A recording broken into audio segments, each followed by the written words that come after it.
Problem 8. A sine wave is given by equation E equal to 50 sine 628,000 t. Find its RMS voltage and frequency. तर इथे आपल्याला sine wave दिलेली आहे आणि त्याचं कंपेअर आपल्याला ह्या साइन वेव्ह इक्वेशनशी करायचं आहे. E equal to A sine omega t equal and E equal to 50 sine 628,000 t. तर ह्या दोन्हींची कंपेअर केल्यावर आपल्याला समजतं की ए इक्वल टू काय आहे 50 अँड ओमेगा इक्वल टू 628,000 आणि ओमेगा म्हणजे काय 2πf. तर आणि VP equal to A means 50 volts म्हणजे पीक व्हॅल्यू ऑफ व्होल्टेज किती आहे 50 व्होल्ट. त्याच्यावरून आपल्याला VRMS काढायचं तर आपण फॉर्म्युला कोणता वापरणार VRMS equal to VP into 0.707. तर तुम्हाला हा फॉर्म्युला पाठ हवा आणि ओमेगा इक्वल टू 2πf हे माहीत हवं आणि पायची किंमत किती आहे 3.14. आता त्याच्यावरून आपण RMS व्होल्टेज काढलेले कशावरून पीक व्हॅल्यूवरून. मग VRMS equal to 50 VP into 0.70 50 into 0.70 equal to 35.35 volts. मग व्होल्टेजची RMS व्हॅल्यू किती आली 35.35 व्होल्ट. आता त्याच्यानंतर आपल्याला फ्रिक्वेन्सी काढायची. फ्रिक्वेन्सी आपण ह्या फॉर्म्युल्यावरून काढणार आहे omega equal to 2πf and equation मध्ये आपल्याला ओमेगा किती दिलेलं आहे 628,000 म्हणजेच 628,000 equal to 2πf. Therefore f equal to 628,000 divided by 2π. मग इथं पायची किंमत टाकली आपण 6.28 2 इंटू 3.14 इक्वल टू 6.28. महिला आपण भाग दिला आणि उत्तर किती आले मग 100,000 हर्ट्स. हर्ट्सचा आपण किलो हर्ट्स केलेले 100 इंटू 10⁻³ हर्ट्स म्हणजेच 100 kilo hertz. Problem 9. The resonant frequency of LC circuit is 10 kHz. Calculate the value of inductance if the capacitance is 100 microfarad. तर इथे आपल्याला कॅल्क्युलेट काय करायचं आहे तर इथे आपल्याला इंडक्टन्सची व्हॅल्यू आपल्याला कॅल्क्युलेट करायची म्हणजे आपल्याला L कॅल्क्युलेट करायचे आणि दिलेलं काय आपल्याला कॅपॅसिटर दिलेलं कॅपॅसिटरची व्हॅल्यू म्हणजे कॅपॅसिटन्स दिलंय आणि रेझोनंट फ्रिक्वेन्सी दिलेली आपल्याला. तर त्यावरून आपल्याला इंडक्टन्सची म्हणजे व्हॅल्यू ऑफ इंडक्टरची व्हॅल्यू काढायची आहे. तर इथे आपण फॉर्म्युला वापरणार आहोत FR equal to 1/2π square root of LC. ह्याच्यावरून आपल्याला इथे L ची काय काढायची व्हॅल्यू काढायची.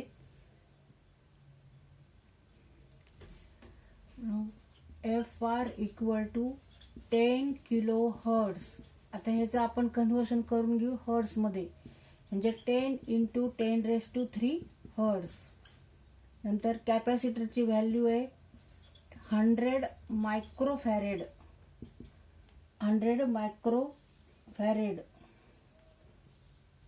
मग आता ह्या मायक्रोफॅरेडचं आपल्याला फॅरेड करायचे कन्व्हर्शन करायचे 100 इंटू 10⁻⁻6 फॅरेड. तर इथे किलोचं आपण किलो हर्ट्सचं हर्ट्स केलं म्हणजे लार्जर युनिटकडनं आपण स्मॉलर युनिटकडे गेलो आणि इथे मात्र स्मॉलर युनिटकडनं आपण लार्जर युनिटकडे गेलो. आता ह्या दोन व्हॅल्यूवरून आपल्याला फाइंड आउट काय करायचंय find L. L means what value of inductance. Inductor means inductance. इथे आपण फॉर्म्युला वापरू resonant frequency FR equal to 2π square root of LC. Therefore 10 into 10⁻³ frequency किती आहे 10 इंटू 10⁻³ इथे आपण लिहिली इक्वल टू 1/2 पायाची किंमत आहे 3.14 value of pi equal to 3.14 square root of L and C. L into C value of capacitor 100 into 10⁻⁻6 farad.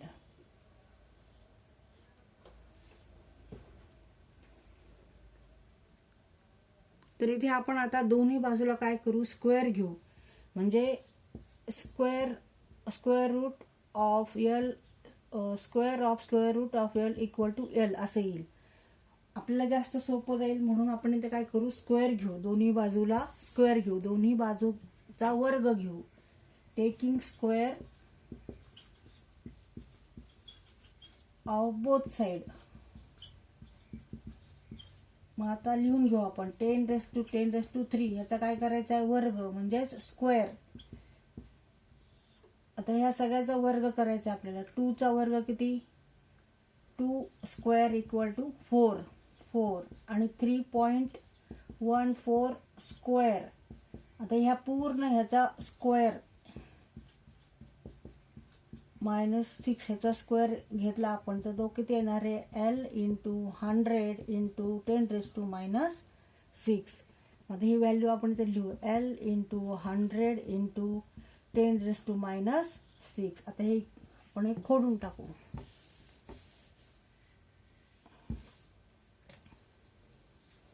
Therefore आता हे L इकडे घेऊ, L इक्वल टू आणि हे इकडं डिनॉमिनेटर, हे न्यूमरेटरला आणि हे डिनॉमिनेटरला 4 × 3.14 स्क्वेअर इंटू 100 × 10⁻⁻6 आणि हे आता इकडे लिहून घेऊ आपण 10 × 10⁻³ आणि हे स्क्वेअर. तर पूर्ण हे कॅल्क्युलेशन करायचं आहे आपल्याला. 4 × 3.14 स्क्वेअर. आता इथे आपण हे पूर्ण कॅल्क्युलेशन करून घेऊ. 100 म्हणजे किती, 10⁻² 10⁻⁻6 इंटू 10⁻² स्क्वेअर 10⁻² स्क्वेअर आणि 3 × 2 परत 10⁻6 म्हणजे हे कट होतील आणि इक्वल टू 10⁻⁴. 2 + 2 4 इंटू 10⁻⁴.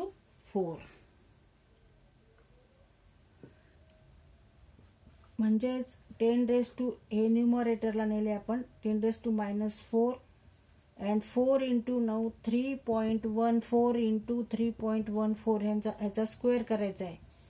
आता तो स्क्वेअर किती येतोय, गुणाकार केल्यावर 9.61 हा स्क्वेअर येतो. ह्यांचा गुणाकार करून आपण इथे लिहिलेला आहे 9.8596 मल्टिप्लिकेशन आलेले आहे. आता आपण त्याच्यानंतर हा गुणाकार करून घेऊ, ह्याला 4 ने आपण गुणू. गुणाकाराला 39.4384. मग 10चा ऋण 4वा घात भागिले 39.4384. आता हे आपल्याला कॅल्क्युलेशन करायचंय. आता ह्याला आपण 10⁻² square 10 square and divided by 10 square into 10⁻⁻4 divided by 39.4384. आपण 10 वर्ग आणि 10 वर्गणी गुणले आणि एकदा भाग दिलाय. हे का केले तर आपल्याला भागाकार करता म्हणून आपण असं केलेले. तर आता इथे मग काय, 10चा वर्ग म्हणजे 100 10 square equal to 100 divided by 39.4384 into हे 10⁻, हे न्यूमरेटरला गेल्यावर -2 होणार म्हणजे 10⁻⁻6. आता आपल्याला हे लॉग टेबलनी कॅल्क्युलेशन करायचंय. Log of 100 plus log of 39.4384 आणि त्याच्यानंतर इंटू जे उत्तर येईल त्याला -6 करायचं आपल्याला. आता इथे आपण मायनस करायचं, प्लस नाही, हा भागाकार म्हणून मायनस करायचं. आता लॉग 100 किती येणार, 2.000. आता लॉग आपल्याला 39.4384 लॉग टेबल वरून काढायचं आहे. इथे 1 लॉग टेबल वरून आपण काढू. आता 39.4 59.55 आणि 3 मीन डिफरन्स 3 चे म्हणजे 59.58 59.58 आता ह्यांचं वजाबाकी करून घ्यायची. Minus subtraction 5958 2 4 0 4 and 0. तर त्याच्यानंतर आपल्याला ह्याचा अँटीलॉग काढायचा आहे. अँटीलॉग ऑफ 0.4042 25 36 25 36 आले. आणि ह्याच्यात आता आपल्याला डिजिट कुठे द्यायचा आहे तर ह्याच्यावरून ठरवायचं असतं आपल्याला. 0 + 1 = 1 1 नंतर डिजिट द्यायचा म्हणजे इथं द्यायचा. एका डिजिट नंतर आपल्याला पॉईंट द्यायचा. इथं आपण पॉईंट दिला. आता हे इंटू 10⁻6 इंटू 10⁻⁻6 हे काय होते हेनरी होते. आता ह्याचं आपल्याला micro Henry 2.536 into micro Henry. आपण हेनरीचे मायक्रो हेनरी केले. मायक्रो हेनरी फॅरेड नाही Henry H. Micro Henry unit काय आहे मायक्रो हेनरी. हेनरीचं आपण मायक्रो हेनरीमध्ये कन्व्हर्शन केलं. Therefore answer is 2.536 micro Henry. Answer. मग इथे इंडक्टन्सची व्हॅल्यू किती आली 2.536 मायक्रो हेनरी. इंडक्टरची किंमत आहे इंडक्टरची व्हॅल्यू आहे म्हणजेच इंडक्टन्स आहे 2.536 मायक्रो हेनरी. तिथे लॉग कसा बघायचा अँटी लॉग कसा बघायचा हे शिकून घ्या. आपल्याला लॉग टेबलवरून समजतं. आणि जेव्हा भागाकार आहे तेव्हा इथे वजाबाकीचं चिन्ह येतं मायनस होतं. गुणाकार असेल तेव्हा अधिक येतं. तिथे लॉग 100 मायनस लॉग 39.4384 कारण 100 भागिले 39.4384 म्हणजेच काय लॉग 100 वजा लॉग 39 वजा 4384. तर ह्या पद्धतीने आपण हे गणित सोडवलेलं आहे.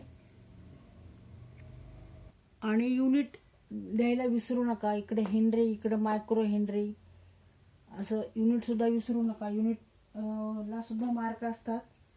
तुम्ही जे उत्तर लिहिता त्याच्या पुढे तुम्हाला युनिट लिहावं लागतं. तर 10वा प्रॉब्लेम आहे LC circuit resonant at 1000 kHz has a Q of 100 find the bandwidth of the circuit. तर इथे आपल्याला रेझोनंट ॲट दिलेलं आहे म्हणजे फ्रिक्वेन्सी दिलेली. इथे फ्रिक्वेन्सी किती आहे 1000 kHz आणि Q किती आहे 100. Q म्हणजे काय क्वालिटी फॅक्टर. तर ह्याच्यावरून आपल्याला काय काढायचंय बँडविड्थ काढायची. तर इथे आपल्याला हा फॉर्म्युला पाठ हवा. Delta F equal to bandwidth equal to FR divided by Q. ते आपल्याला काय काय दिलेलं आहे प्रॉब्लेम मध्ये रेझोनंट फ्रिक्वेन्सी दिलेली आहे किलो हर्ट्स. हे आपण हर्ट्स करून घेऊ इंटू 10⁻³ हर्ट्स. किलोचे हर्ट्स केले आणि Q दिलेला आहे. Q म्हणजे क्वालिटी फॅक्टर. क्वालिटी फॅक्टर आहे 100 आणि आपल्याला काय काढायचंय bandwidth. Bandwidth equal to delta F equal to FR divided by Q. तर हा फॉर्म्युला लक्षात ठेवा कारण फॉर्म्युला पाठ असेल तरच आपल्याला गणित सोडवता येणार आहे.